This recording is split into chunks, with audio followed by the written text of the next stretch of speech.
Hasta 1930 no existían los gobiernos de facto en la Argentina. Ese año las Fuerzas Armadas derrocaron al presidente Irigoyen y tomaron el poder por la fuerza. La Corte Suprema de Justicia de la Nación reconoció su régimen y le inventó un nombre. Lo llamó Gobierno de Facto. Desde entonces hubo en total 6 golpes de Estado y 13 presidentes de facto. Los militares nunca actuaron solos.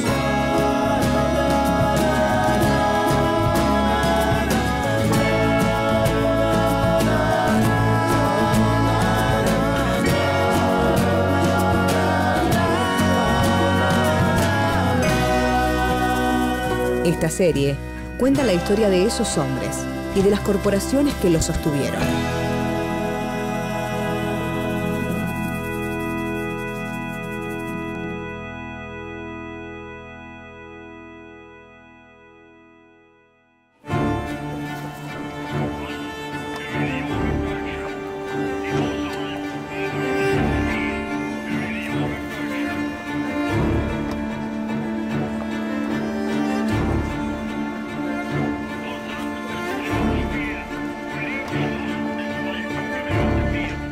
Fernando, muchas gracias por estar acá. Gracias por invitarme. Nos estamos dedicando a dialogar sobre las presidencias de facto que ha tenido la Argentina. En este caso, la intención es poder referirnos al golpe de Estado del 43 y preguntarte qué características particulares tiene este golpe para diferenciarlo de los demás y particularmente saber qué incidencia tiene el hecho de que el gobierno anterior haya sido un gobierno de alguna forma abiertamente ilegítimo por esta idea de que el fraude estaba incluso aceptado y se hablaba del fraude patriótico. Entonces, bueno, con estas variables, escucharte una primera aproximación a este tema. Bueno, el golpe de 1943 es un golpe que los contemporáneos recibieron sin sorpresa. El golpe es tan desordenado que el día 4, el momento del pronunciamiento, las Fuerzas Armadas indican al general Rawson como presidente. El día 6 a la tarde, si uno mira los diarios de la tarde, se podía leer el gabinete de Rawson que iba a jurar el 7 a la mañana, y el 7 de la mañana no jura Rawson, sino que jura el general Pedro Ramírez. Para comprender el golpe del 43, es esencial que nos puedas hacer una síntesis de esto que llamamos la década infame. Es evidente que la década de los años 30 es una década en la cual la Argentina, desde el punto de vista político, está en el limbo. Es muy claro que el sistema del fraude instaurado en las elecciones de 1931 no podía durar eternamente. El gobierno carecía de legitimidad. La década infame se caracteriza por el fraude que los liberales en el gobierno llaman patriótico. Fraude patriótico para impedir que los pobres voten, porque para los sectores hegemónicos, los sectores dominantes, los sectores oligarcas y financieros, los pobres siempre votan mal. Entonces, una de las maneras de controlar ese voto fatalmente equivocado es el voto calificado o el fraude. Y esta gente aplicó el fraude patriótico.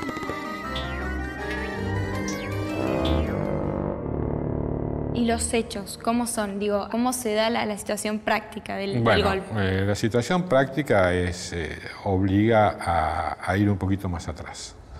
En esa situación de degradación institucional de las Fuerzas Armadas se crea en febrero del 43 una agrupación secreta que luego va a ser muy famosa, el GOU, Grupo Obra de Unificación, que intenta, digamos así, promover un golpe de Estado, pero no para junio del 43, sino aproximadamente para septiembre, octubre del 43. Pero bueno, ¿por qué un golpe que los militares empiezan a pensar en dar hacia septiembre se anticipa hacia junio? Se anticipa hacia junio porque la mejor carta que estos coroneles, teniente coroneles, mayores, creían tener era el ministro de Guerra, Pedro Ramírez. Es una persona, por otro lado, bastante cortejada por otros grupos. De hecho, algunos dirigentes radicales en mayo de 1943 le habían pedido si quería ser candidato a presidente en las elecciones que se iban a hacer en octubre del 43. Y esa reunión de fines de mayo del 43 había llegado a oídos del presidente Castillo. Y entonces el día 3 de mayo Castillo decide pedirle la renuncia. Entonces es eso lo que acelera. Ese antecedente acelera eso los acelera hechos. La decisión de dar el golpe. Claro. Ese golpe se da de manera bastante confusa, como ya señalamos. Se reúnen en la guarnición de Campo de Mayo distintos oficiales que comandaban distintas unidades. En esa reunión no asiste Perón. Se lo trata de ubicar a Perón, pero Perón prefiere no participar y mantenerse, digamos así, en una especie de segundo plano, ¿no? Llega la noche, era una noche que había, según las crónicas de la época, mucha niebla, llega el general Rawson, y ellos necesitaban un general, que el general Rawson no era miembro del GOU, Anaya tampoco era miembro del GOU, o sea que en esta conspiración había algunos pocos oficiales del GOU, y muchos que no lo eran y que tampoco sabían de la existencia del GOU. Estaban como participando con el GOU sin saberlo. Sin saberlo. Esto era secreto en ese momento. Exactamente, claro. El GOU era una organización secreta. Claro, hoy por hoy lo conocemos tanto que cuesta imaginar que en ese momento nadie lo sabía. No solo era una organización secreta, era una organización ilegal. Claro, clandestina. Entonces, si esa organización hubiera tomado luz pública, perfectamente todos sus integrantes podían haber sido pasados a retiro inmediatamente, ¿no? Entonces, es el coronel Anaya el que decide apoyar a Rawson, y Ramírez, por su parte, siendo ministro de Guerra, considera que él no puede encabezar el golpe contra el presidente que lo ha nombrado.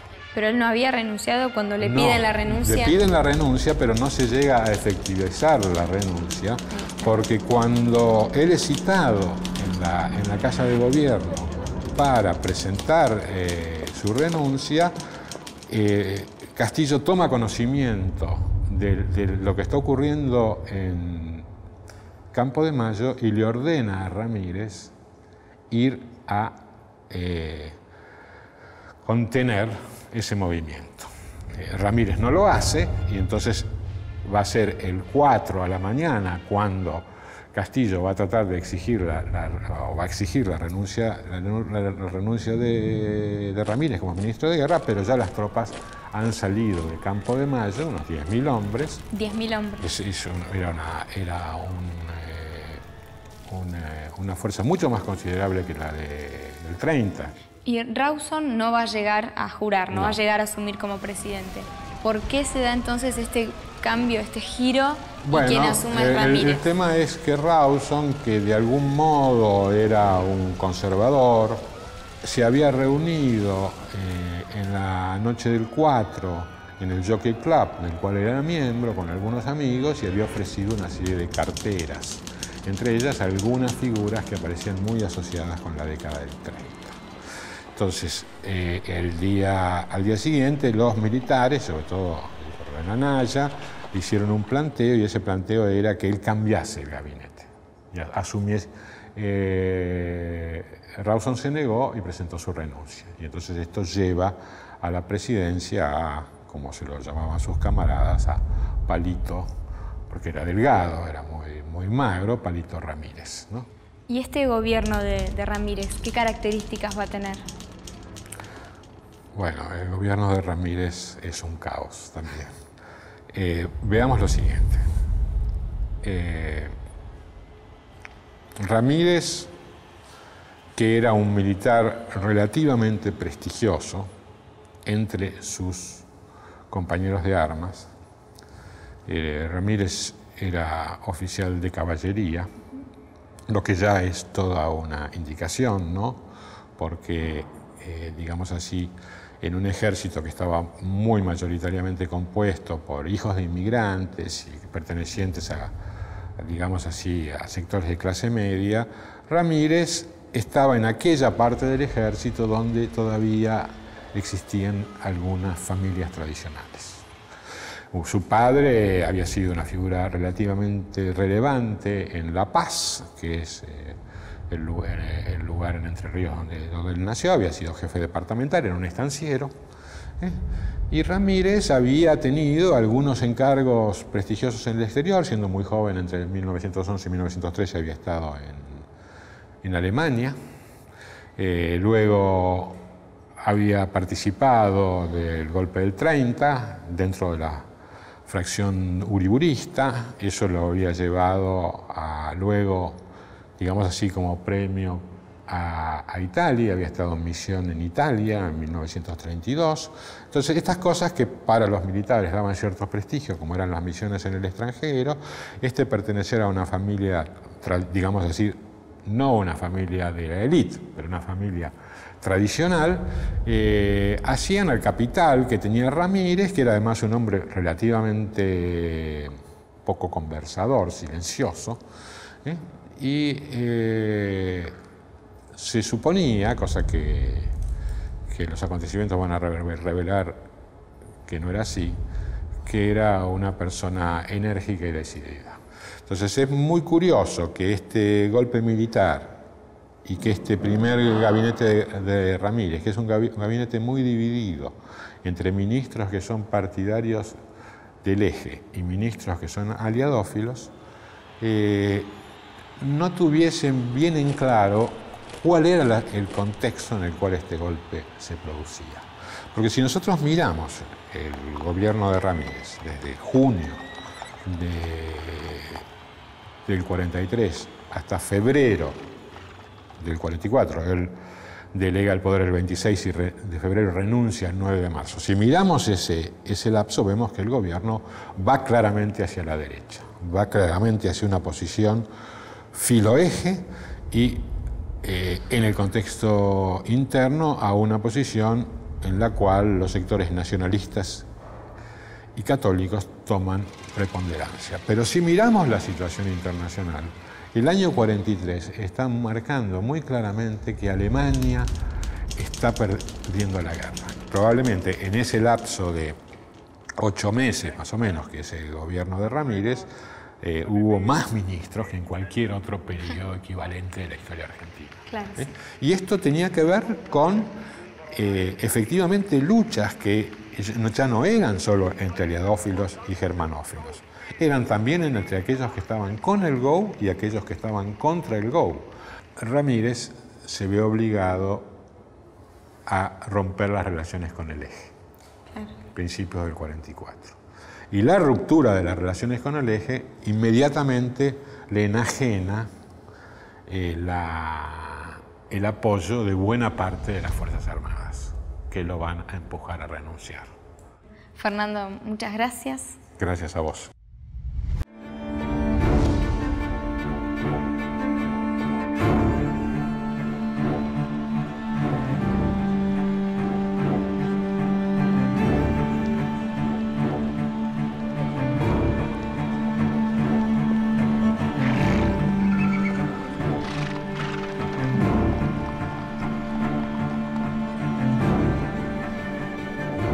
Muchas gracias por estar acá. vamos a referirnos a este proceso que comienza con el golpe del 43, en principio preguntándote por ese golpe, ya que es bastante atípico si lo comparamos con los demás del mismo siglo. Tuvo menos incidencia civil, a su vez se estaba golpeando gobiernos que eran abiertamente ilegítimos por el fraude y todo lo que conocemos, sí. Así que te escuchamos. Después de Justo, ahí empiezan una serie de gobiernos fraudulentos también, ¿no? Como Castillo, Ortiz, hasta que, bueno, se da el golpe del 4 de junio de 1943. Ese golpe lo da el Grupo de Oficiales Unidos, el GO.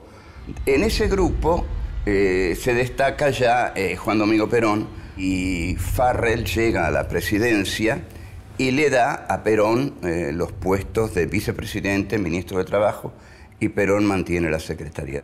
Ahora, en cuanto al Farrell de la coyuntura, Farrell es de lo mejor que sale del GO, ¿no? Es un nacionalista, no fanático, respalda a Perón, que es lo nuevo en esa Argentina, es lo nuevo. Lo que alimenta el peronismo son los migrantes internos que llegan a la ciudad atraídos por el famoso proceso de sustitución de importaciones. El único que ve ese nuevo sujeto político es Perón, porque el Partido Comunista está mirando todavía hacia la guerra. La oligarquía odia a los morochos sudamericanos, a los que no les dice así, les dicen negros de mierda, pero bueno, ese es el verdadero modo en que se dirige a ellos. Y bueno, el radicalismo siempre está cerca de la oligarquía en estos casos, y Perón establece un lenguaje muy directo con los obreros, y bueno, les dice cuento chino, bueno, un montón de cosas, que dice el sofá cama, se sienta mal y se duerme peor, bosta de oveja, dice, ¿no? A los radicales creo que les dice bosta de oveja porque no tienen olor a nada. Entonces les dice bosta de oveja, pero era muy gracioso y muy entrador, bueno. Todo muy carismático. Muy carismático, ya sabemos todo lo que tenía Perón. Se produce su detención por los sectores liberales del ejército, ¿no? Rawson y otros, lo mandan a Martín García. Y no está claro esto, ¿no? Algún papel debe haber jugado Farrell, porque lo traen de Martín García y lo ponen en el hospital militar. Y ahí ocurre el 17 de octubre, en el cual Farrell no tiene nada que ver. Nada, pero nos interesa. Claro, pero bueno, por lo menos hay algo que sabemos, no reprime. El 17 de octubre no hay represión, hay por el contrario, se facilita el 17 de octubre. Hay puentes que se bajan para que pasen los obreros. Lo que más logra y lo que genuinamente logra el primer peronismo es una conciencia antipatronal por parte del obrero. Hay muchas declaraciones de obreros que dicen: con Perón aprendimos a faltarle el respeto a los patrones. E incluso hay una consigna que se canta. Durante todo el acto los obreros empiezan a vocear: mañana San Perón, mañana San Perón. Y esperaban con ansias si Perón decía: mañana es San Perón. Y bueno, una alegría impresionante. Entonces, la consigna era: mañana San Perón, que trabaje el patrón. A eso se le suma la tarea de vida. Entonces Perón va directo a la presidencia. Que todos los trabajadores sean un poquito más felices. Y yo desde que era muy chico, digamos, al comienzos, mediados de los años 50, lo escuchaba a mi viejo, que tenía una fábrica, y amigos de mi viejo que se reunían en casa, que decían: esto es una barbaridad. Un obrero lleva una carretilla y cuando suena el pito del descanso, deja la carretilla donde la tiene. Ni siquiera es capaz de llevarla 2 metros más allá. Es una locura. Si no lo podían, eso les daba una bronca impresionante. Así que había una conciencia antipatronal y los obreros tenían una conciencia de su propia importancia. No te llevo la carretilla 2 metros más. No te hago eso, te la dejo aquí. Y efectivamente, las instrucciones para los votantes del 46 son fantásticas también, ¿no? No concurra a ninguna fiesta que inviten los patrones. ¿Por qué? Porque si lo invitan los patrones, lo van a emborrachar y usted al día siguiente no va a votar. Para eso lo invitan a la fiesta. si le cierran la tranquera, rompa la tranquera y vaya a cumplir con la patria. Lo cual implica una agresión a la propiedad privada, porque la tranquera es del patrón. Sí. Y le decía, rompa la tranquera y vaya a cumplir con la patria. Si el patrón lo quiere llevar en su camioneta, acepte, pero en el cuarto oscuro haga su voluntad. Toda precaución será poca. Es muy hermoso eso. El caso es que ahí está este coronel obrerista, muy sagaz en su mejor momento, y que comete un acto revolucionario, que es casarse con Eva Perón. Aquí ya se nos perdió Farrell. Claro. Ya está, ya pasó Farrell. Quedó absolutamente opacado. Quedó opacado, lógico, quedó opacado por Perón. Así que lo vamos a tener que inventar un poco. Farrell, y esto sí va a ser sorpresivo, uno de los puntos más salientes de Farrell, y que la historia no lo registra, porque estuve viendo algunos libros de historia, y quizá ni en mi historia del peronismo, sí, ahí lo debo haber puesto, pero en 1972, cuando Lanús se lanza el Gran Acuerdo Nacional y está jugando ese ajedrez con Perón, varios medios periodísticos piensan, Farrell vive todavía, y lo van a entrevistar. Y Farrell se destapa con un gran respaldo a Perón. En ese momento, ¿no? En ese momento era muy importante ir a ver al viejo general Farrell, que dice, bueno, Perón hizo esto, porque todo estaba en discusión sobre qué había hecho Perón. Y entonces lo de siempre, ¿no? Perón fue un demagogo que manipuló a las masas en su interés, les dio algo para retenerlas y, bueno, y hacerlas un factor de presión y no de poder, etcétera, etcétera. Y del otro lado, bueno, Perón es el que está reconociendo a los postergados, y les está dando viviendas, jubilación, abogados, vacaciones, aguinaldo, todo lo cual era cierto.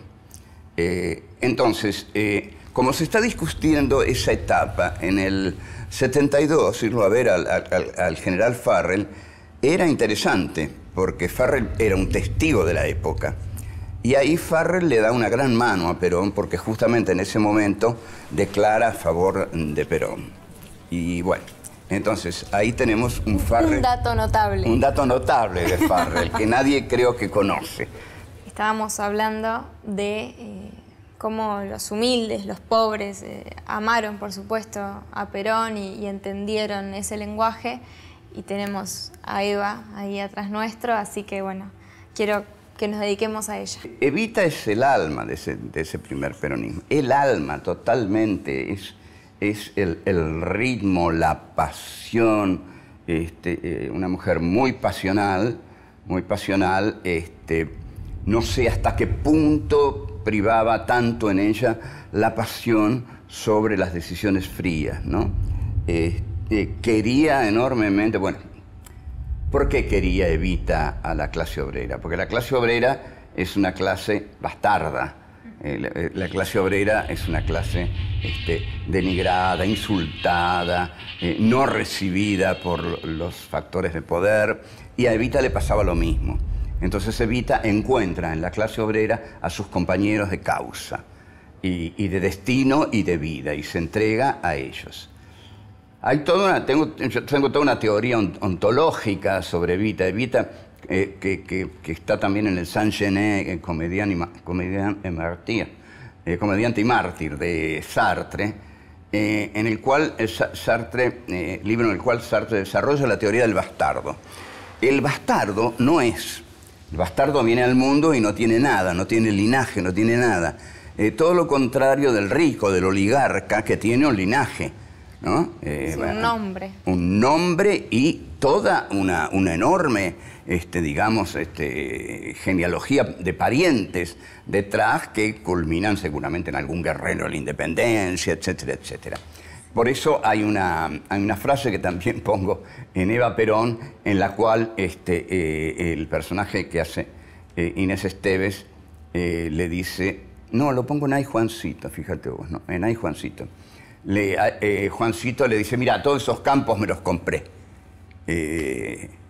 ¿pensás que me estoy convirtiendo en un oligarca? Le dice. No, Juancito, le dice ella con gran ironía, nunca vas a ser un oligarca. Los oligarcas no compran campos, los heredan.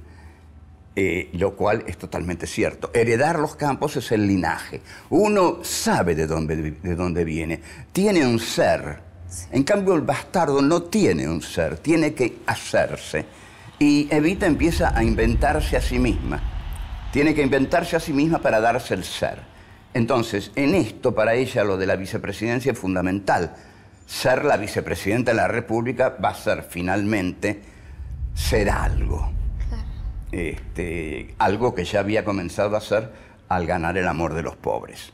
Bueno, sí, y en esa búsqueda del ser de ella y de la identidad va conformando la identidad de ese pueblo argentino que también se está construyendo con ella. Exactamente. Y se está reconociendo y está encontrando emblemas. Exactamente, sí. Es una tarea ontológica de a dos. Ontología no es una palabra tan rara, es una teoría del ser. Ontos, ser, aquí ya teoría, ¿sí? Teoría del ser quiere decir, bueno, ¿cómo es que una persona o tiene el ser por herencia o si no, se lo tiene que dar al ser haciéndose a sí misma? Evita se inventa a sí misma como Evita, con el rodete y el trajisastre. La clase obrera la sigue, la ama y al hacerlo también se está inventando como clase obrera que sigue a esa mujer tan apasionada y que tanto los ama. Al contacto del laurel que proclama la victoria.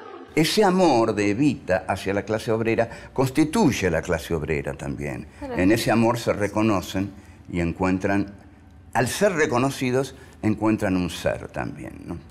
Muchas gracias. De nada.